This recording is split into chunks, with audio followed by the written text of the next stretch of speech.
Nasılsınız? Evet arkadaşlar, bugün kardeşimle birlikte futbola gidiyoruz. Kardeşim kendisi Zidane. Ben de Malezya'nın Jaipur takımından Sedrettin Akifoğlu. Evet dostlar, canım kardeşimle futbola gedirik. Sabahın orada gedirik. Sabah gedirik ama Fenerbahçe okuyor. Oh my god! Wow! Da kombin. Evet dostlar, yine avtobusdayız. Gedirik. Görək. Çataq edəcəyik avtobusuna.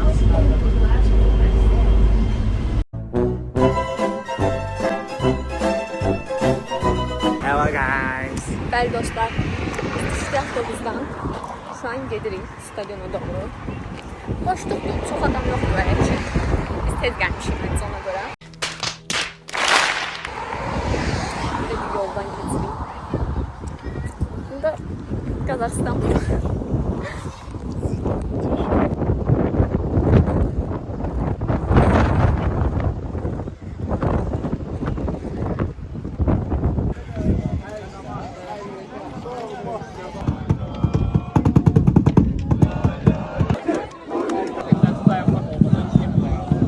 Stadyona tez çatdıq. Ona görə acıq. Gəldik arada görək nə ala bilirik. Kardeşim karpuz almağı düşünür. Baxaq görək. Mən avuculu bir şey istəyirəm yəqin ki. Çikolata falan məncə yaxşı gedər. Baxaq.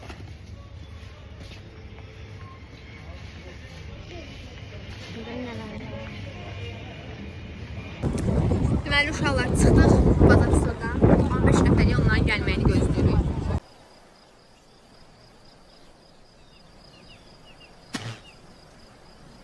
Kardeşim ve dostlar oradadır.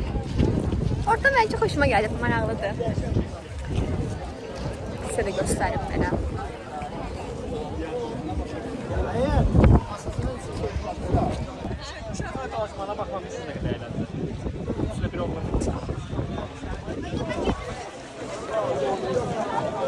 Bəli uşaqlar, gedirik. Kardeşim ve dostlarım.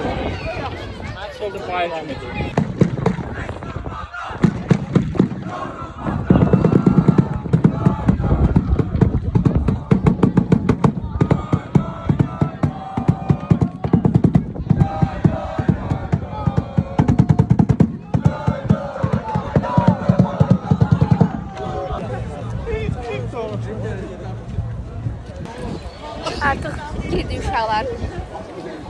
Çok güzel mənzərə var. Bu da bizim grup.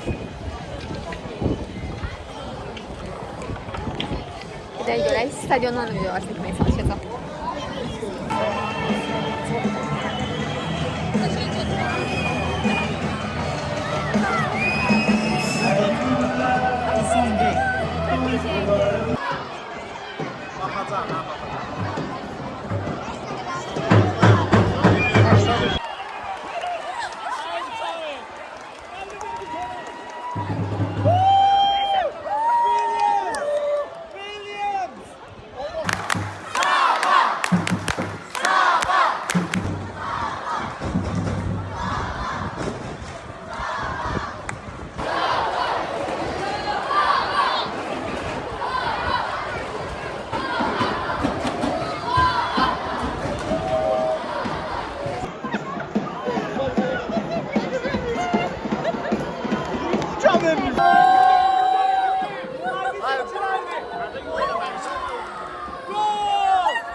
Bəli dostlar, oyun bitti.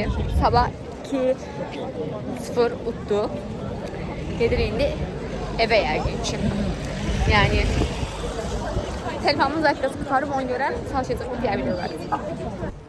Bəli dostlar, futboldan çıxdıq, acıydıq, gəldik, biraz yemək yedik. İndi gedir evə.